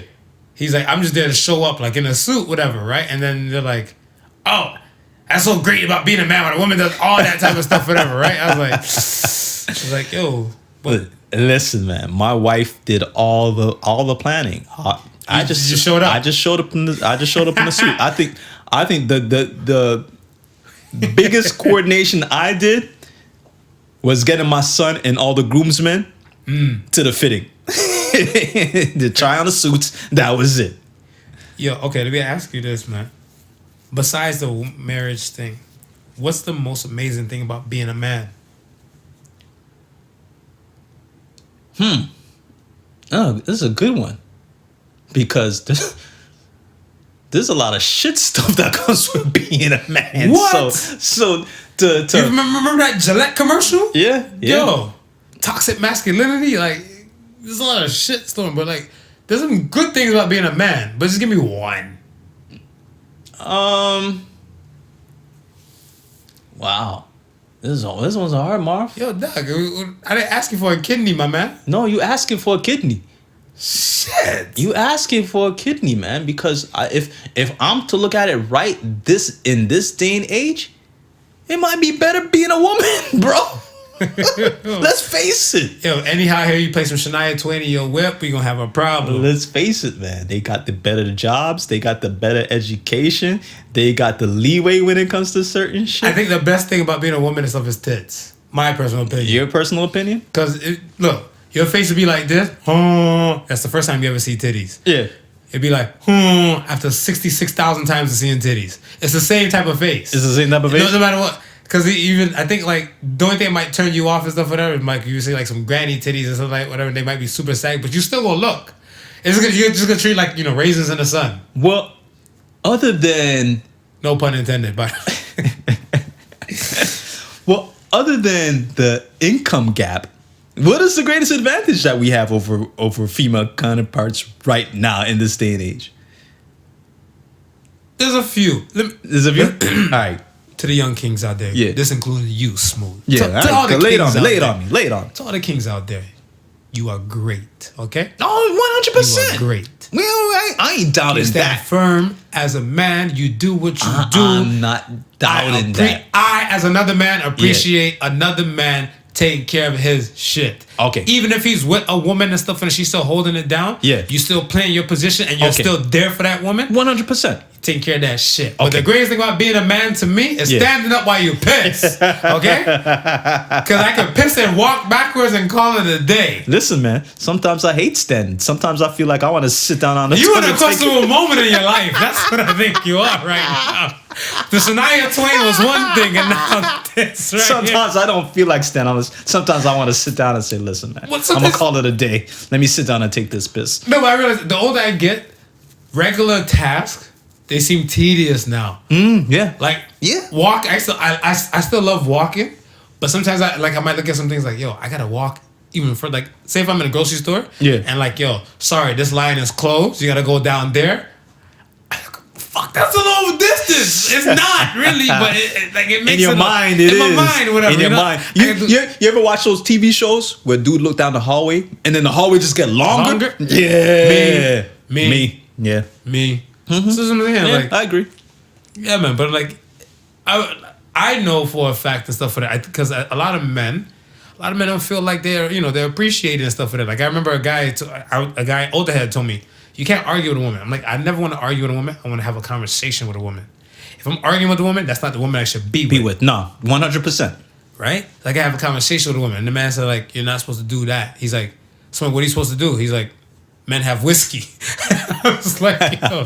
He's like, drink your whiskey and shut your mouth. Shut your mouth. I was like, well, damn. But, yo, like, we're out here and we appreciate all the men out there, you know, big, small, young, tall, all the above, gay, straight. We appreciate you, man, from the Podical Sun side. Because we got men to raise. Listen, and especially if you're out there making a difference, holding your own and making a difference. Absolutely. Now, if you're out there and you're not doing what you're supposed to be doing as a man, then I really can't. I can't salute you. Yeah, but I can't salute you. But then you have those, you know, they have those two types. I always tell people and stuff that there's ordinary men, then there's extraordinary men. Yeah. Right? So, I mean, you decide where you want to sit on that spectrum. Well, I'm gonna be in the league of the extraordinary men. Exactly. Okay. Let's get to some real shit, real thing of the week and stuff. We're on the marriage dance for a minute. What's more important, who you know or what you know? Because a lot of people and stuff, whatever, feel like they know it all. I had to tell somebody the other day and stuff, whatever, you're not smart. Your phone is smart. Yeah. Yeah. Right? Mm-hmm. Because you can Google something and stuff, or you got good internet connection and stuff that don't make you smart. But people feel like what they know is the key to life. Huh.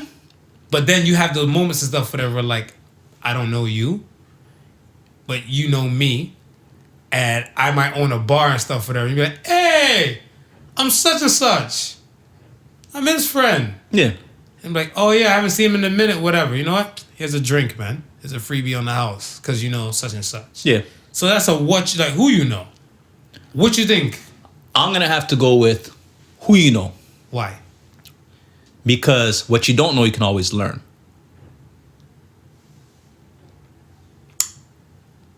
Profound. That's prolific. You understand what I'm saying? So look at it this way, right? Two people come in for a job, right? One person knows the ins and outs of the job. Right? The other person doesn't, Right. right? But the other person who doesn't know the ins and outs of the job knows somebody that already works for the company. That person who already works for the company vouches for your character.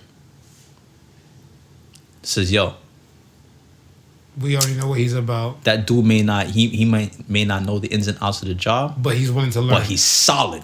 He a solid dude. He gonna show up to work every day. He gonna do the ones and twos. Everything else we can teach him. So you're like, all right, fair enough, because you know that person is solid. You don't know if that person knows the job, this, that, and the third, but you don't know if that person is solid or not.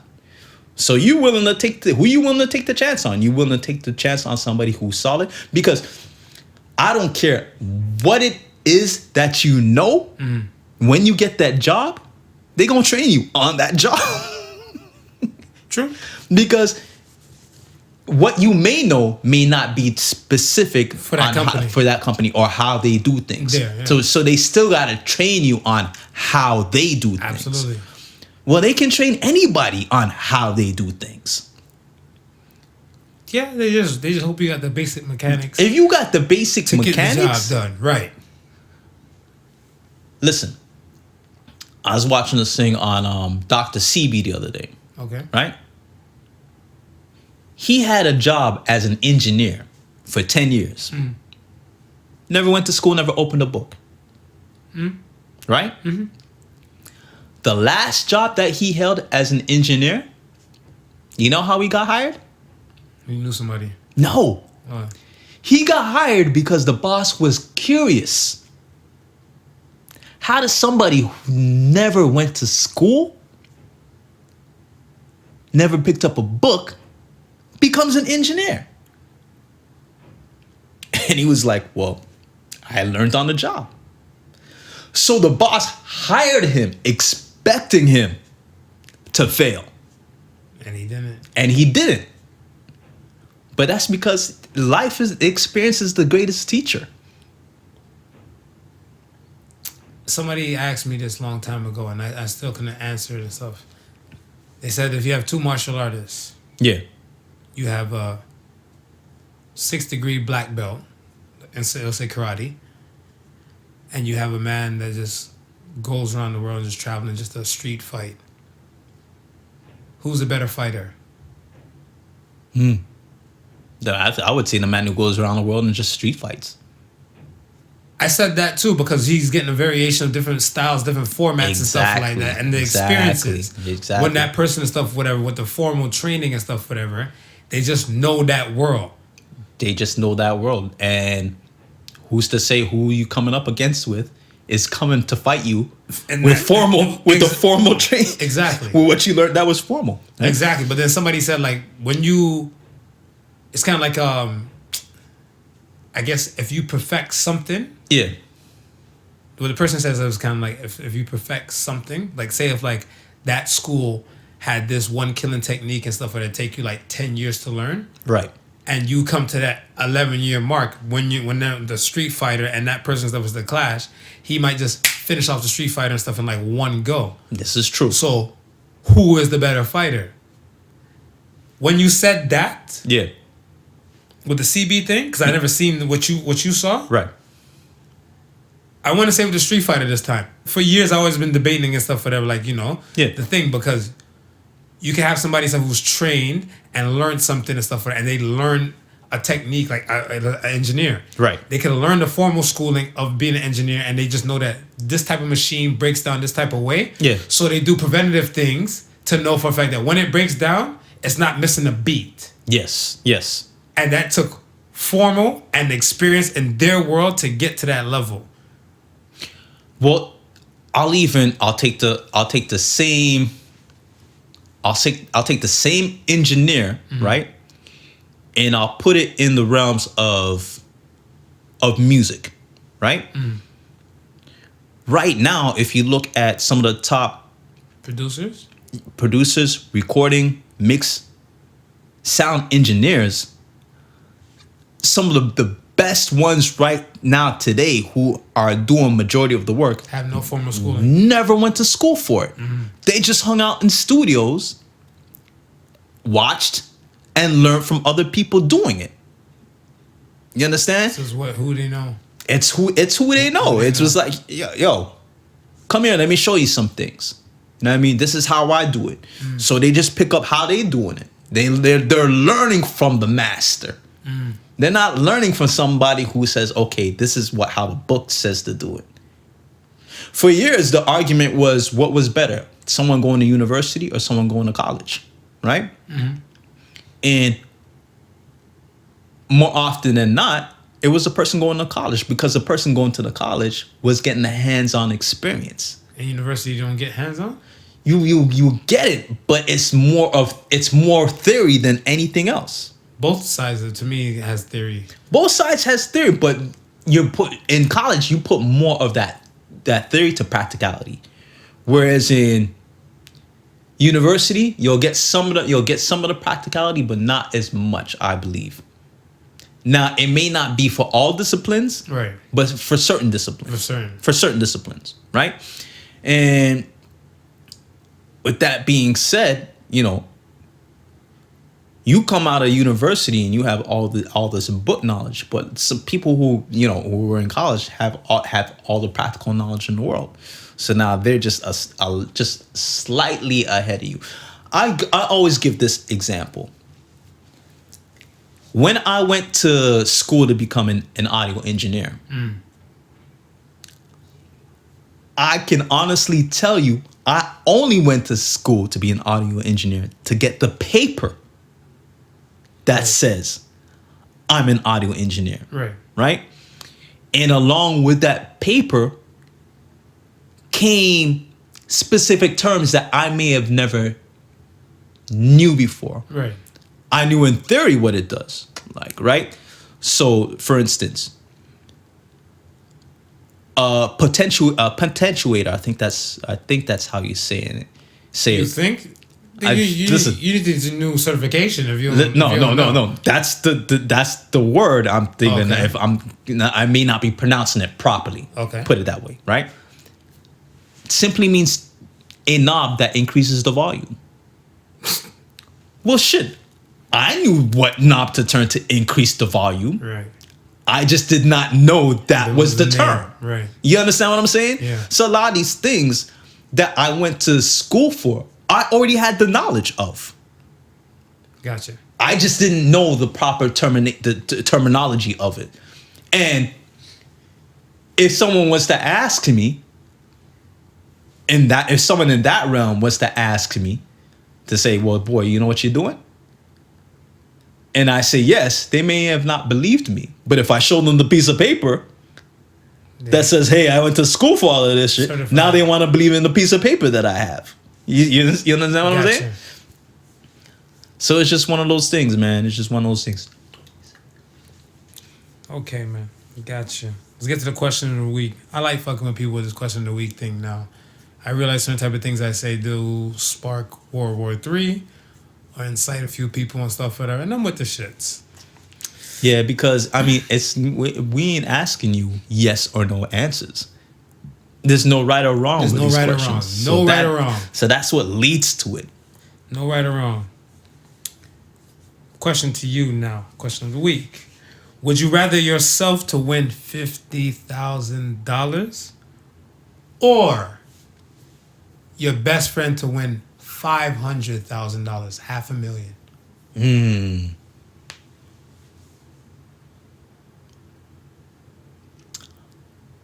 I'm going to say my best friend winning $500,000. Why? Because you got a solid fucking friend. Yeah, I'll tell you why.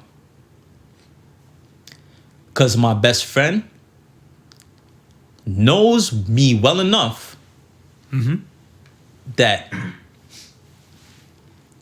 even when he turns around and gives me $100,000, I'm gonna do something with that $100,000 that's still gonna benefit him. So whether I open up a business, whether I do this, that, and the third, right. I'm gonna turn around and say, "Yo, listen, this is what I did with the $100,000. You know, I set up a little ones and twos. Yo, I think me and you could do something with what I'm doing over here to make us some more money." That's good. I'm gonna say myself. I'm gonna say same thing. Best friend. Yeah. Because if I'm gonna say myself, I would want to give my best friend off the 50 racks. Exactly. But my thing and stuff is that now the cake and stuff is all in his ball court. Yeah. And I know for a fact he'll have my best intentions always at heart. Yeah. So it'll come down to that.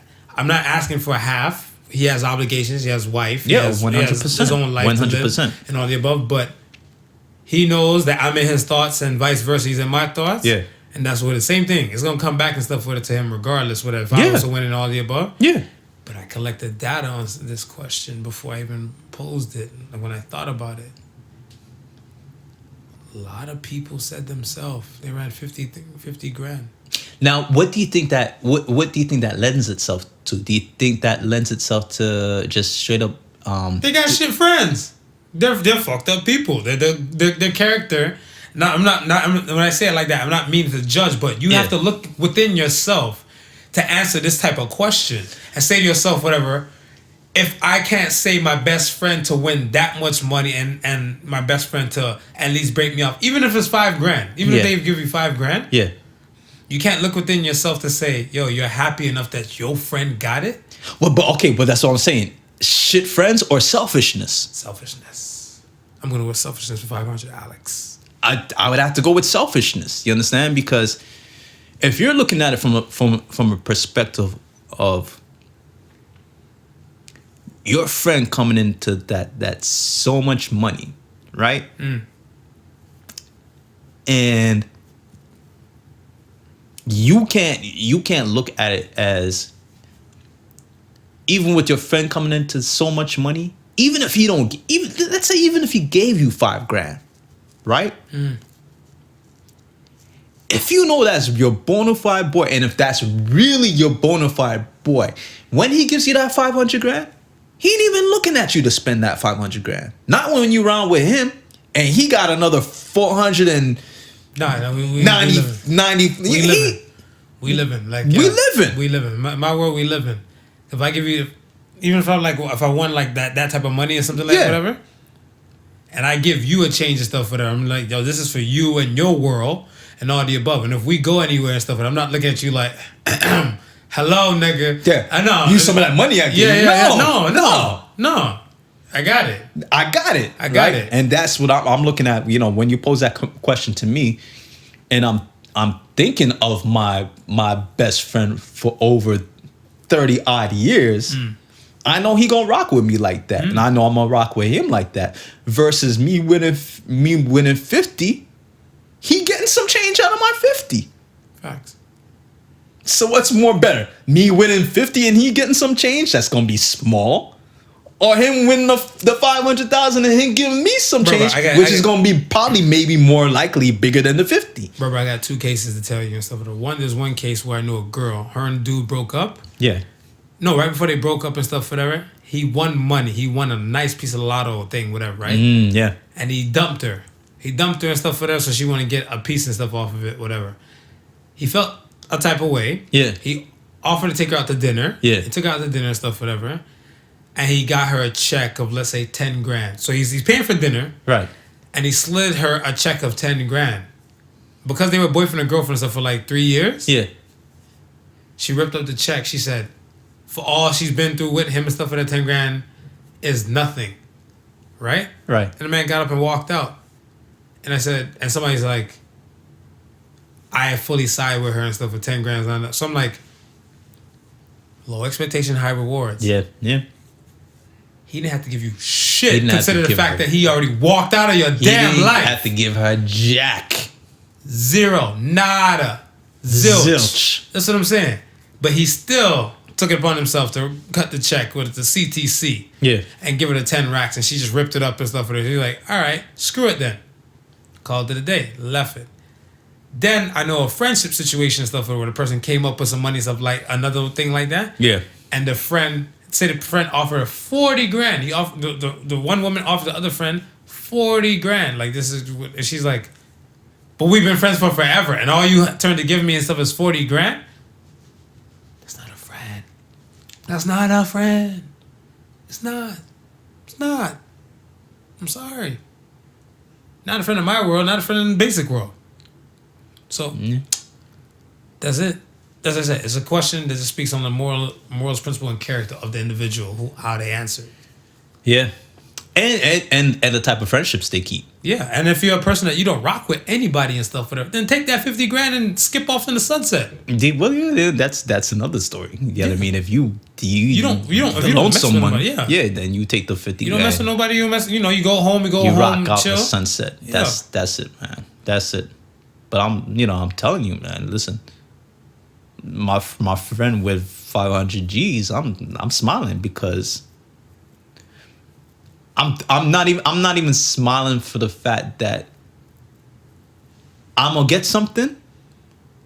I'm smiling for the fact that he got something. Yeah, somebody you know. See, yeah, man. Somebody I know got something, man. Yeah, man. And it's like, yo, and I know the type of person that I rock with, so he ain't gonna leave me out in the cold.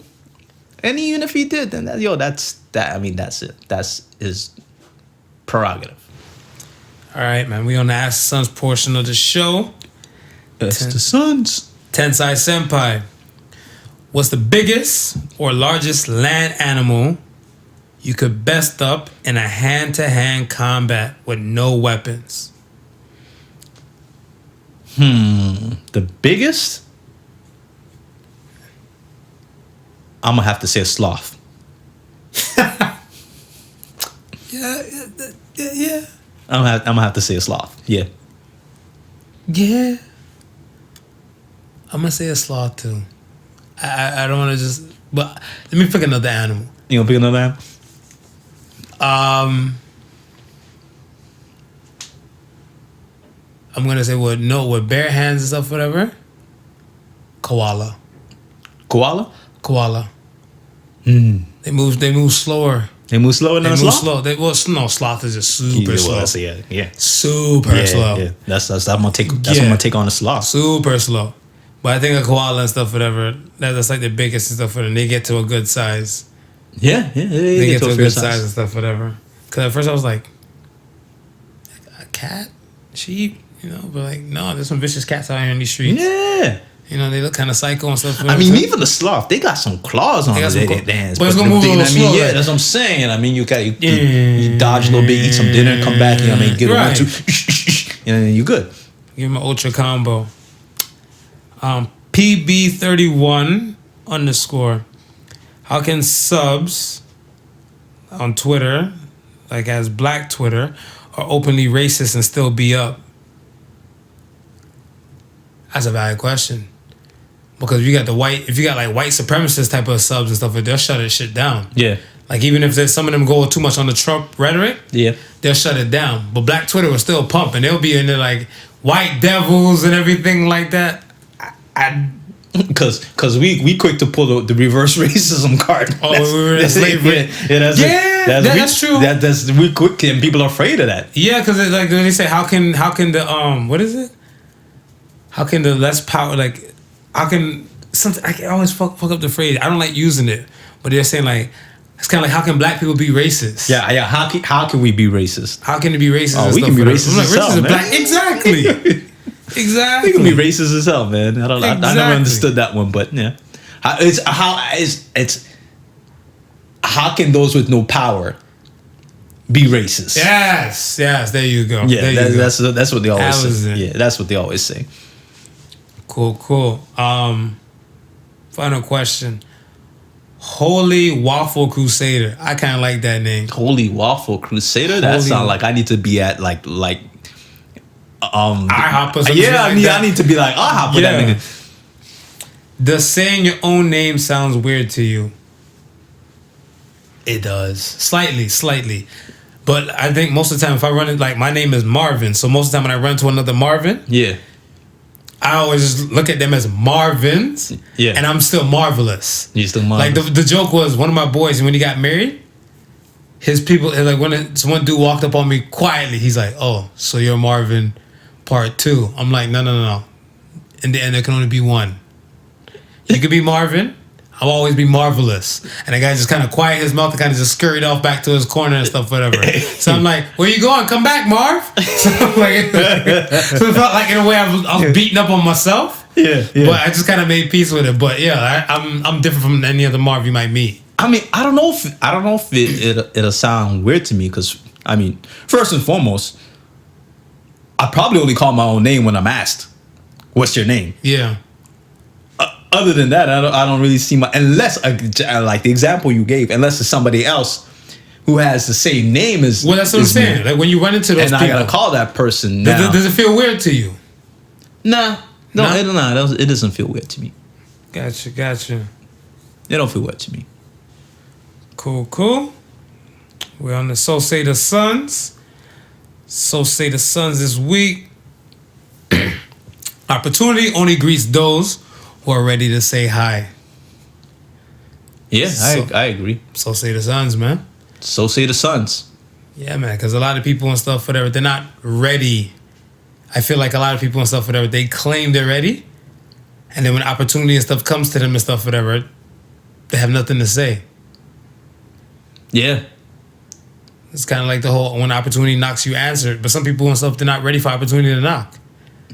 No, not at all. No, not at all. They just talk about it. You know, there's certain situations you find. Do you find yourself maybe in a situation where the opportunity is there, but you may feel awkward in taking it? No. No? No. Okay. I'll tell you why. Because with me, there was a time and stuff, whatever. I looked at when offers and certain type of things were offered to me. Yeah. And let's say they were intended to be offered, or I wanted it to be intended to offer to like someone else. I look at it stuff as that, how do I use this to benefit both of us? Right. So you get what I'm saying? So like if I get an opportunity and stuff, whatever, I don't know, to say like they want me to be a Podical stripper instead of a Podical son. Right. Whatever, and I'm still gonna run with the Podical name. How does this benefit you? Because it's both of us. We in it together. So I gotta look at it stuff as that, like, you know what? The offer didn't come to you, but it came to me. So now I gotta use this and milk this stuff for both of us. Right. I'd rather be broke together than rich alone. That's just me. That's just how I operate. That's the realm I operate in. I'll get it. Reason why I asked this question is because, I mean, you know, I do the Battle of the Beatmakers thing, right? So in doing so, I run into a lot of famed producers. And, you know, they do their thing. They're already at the level where they're at, right? Now, I produce. Correct. Right? I have my little ones and twos and things, right? Now, I'm always in the belief that if I keep doing what I'm doing, I forge through, I'll get to where I'm going. Don Right? Quixote. I'll get to where I'm going, right? Now, there's been situations, and I won't say who the producers are, but there's been situations where I've had a certain producer or producers in my vehicle taking them to and fro the Battle of the Beatmakers competition. Okay. Right? Now, they're there for a specific purpose, which is to listen to beats and judge beats. Right? A lot of times, when they're not doing that, they just want to shut down. Right. Right? So you can imagine the ride to the spot and back to the hotel. I get what you're saying. So you're saying so you in that process, the opportunity and stuff, should you play your own shit in that ride? In that process now. I think because I think the human aspect and stuff will come and kick in. Yeah. Whatever, right? Because at the end of the day and stuff, whatever, the human moral thing and stuff is, they're just trying to decompress. Right. In between type of places and stuff, whatever, because of the world that they're in, or the realm they're in. Right. I think you doing that, if you were to go that route and stuff, whatever, you're not being considerate of the human aspect of the individual. Right. You're looking more so like for itself, which is okay, look for itself, whatever. Yeah. But at what cost? Yeah. Because if it's at the cost of somebody and stuff, whatever, not getting the time to decompress and everything, whatever, they're looking at like, bro, there's any other time and stuff, whatever. If that be the case and stuff, whatever, let your personal social media or a specific social media outlet or plug and stuff, whatever, or a business card, reflect that. Whatever, right? That, that's your realm and stuff, whatever, right? Because some people be like, yo, you had so-and-so in the car, why don't you do this? Why don't you do it? You know what I mean? And I'm like, but I always got to put myself in that person's shoes, right? And I'm thinking in and the mind, that's human. Yeah. That's human. Because you're like, do unto others you would have undone to you. Right. That's the human thing. Yeah. The dirtbag selfish thing is stuff would have been like, yo, check this out. And when the beats start playing, you like that? That's me. You know what I'm saying? So it'd be like, but here's the flip side. So here, I'm going to give you the flip side to that, right? So, again, one of the producers, I ain't going to name their names, right? This was like maybe months after the competition had passed, right?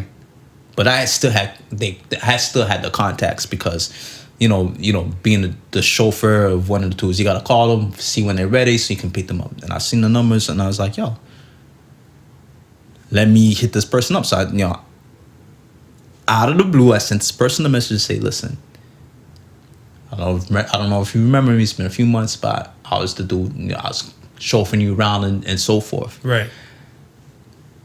I produced this, that, and the third, but at the time, I didn't want to approach you because I understood what the situation of you were. You said it in the one text? In the text. In that same text? In the same text, right? That's wrong. That was wrong? That's wrong. How would you have done it? I subscribe to Art of Charm. My mom told me and stuff, whatever. Yeah. She said, with this technology thing is easier for people to be charming, but she doesn't understand how people lose the point from being human and charming. Yeah. I haven't spoken to you in like forever. Right. Right? Yeah. I'm going to drop you a text. Yeah. I'll drop you a text just to see what up. Just make sure you're still kicking and breathing. So let's say if you're my last person and stuff, whatever, I sent the text messages to, whatever. Yeah. If I go to like the very last person and stuff, whatever there, you go from the last to the top. Right. Okay. So now you go to the top and everything. I'm like, yo, just kicking and breathing, make sure you're all good and everything like that. Yeah. Hope all is well. You remember me? I'm the dude that took you from to and fro. Oh, yeah. Whatever, right? Right. How they respond and everything like that and everything. Say 2-3 weeks later, then come at them. Because I feel like a lot of people and stuff that look at it stuff that when people come at them, it's always that they want something. You probably went several places and stuff and you have random strangers coming up to you like, oh shit, what's going on? Excuse me, sir, you have time to donate to da-da-da? Yeah. They're not coming at you on a human thing. Yeah. To see how you're doing first or what kind of state of mind you might be in that day. Right. Because they might, and that day you drop the text message and stuff, it might be a catastrophic time to be like, look at this, another person and stuff want a damn favor. Yeah. I think the only reason why I took the approach to how I did it was simply because, first and foremost, outside of the competition, you don't know me. From whatever. Exactly. So it would be kind of odd if I hit you up like today to kind of figure out what you're doing. No, but I mean it's all in the realm of good timing. Like some people just don't know the time of good timing and stuff like whatever. But you're not gonna let it sway. I mean, you didn't let it wait for a year. You still wait. You wait for it in a decent time and stuff, whatever. So at least the imagery of you can still pop up in the person's head. Well, I mean, in all fairness, dude, he responded, and he's like, cool. Send it to my IG. You know, send me stuff to my IG. So I said, word. Thank you for taking the time. I'm gonna send it to your IG. So I sent it to his IG. He's like, listen, I sent it to the IG. Whenever you got a chance. Yeah, run it. And I ain't never heard a peep. I don't know. I kept that IG message there to see if he's ever looked at it. Pushing and hoping and waiting. But like I said, it depends. Like you don't know the realm that they're in at that time. And again, our favorite thing is low expectations. Low expectations, high reward. I wasn't expecting anything to come out of it. Facts. At the same time, I said, you know what? Now I think is the time to take that opportunity. Yeah. Right? So I took the opportunity. You took the opportunity. So basically saying, listen, at the time where I could have forced you to listen to it because you were in my car. Yeah, you were in my car. You couldn't go anywhere. Absolutely. So I would have played you and you would have had to sit in the car and listen to it. I didn't want to do it like that. Yeah, the human side of you. The human side of me say, nah, it's better if I ask him outside of that element and then kind of take it from there. And that's basically what I did. But I looked at it as the opportunity was there, and I took it. Yeah. I didn't take it right away, but I took it.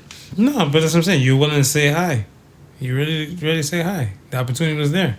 And you still had the opportunity and stuff, even after the months and stuff, whatever, right? Oh yeah, 2 months. So 100%, the opportunity was still there, man. 100%. And there's and listen, as I mentioned that to you, there's producers that who I know who are in the game, and we have regular conversations.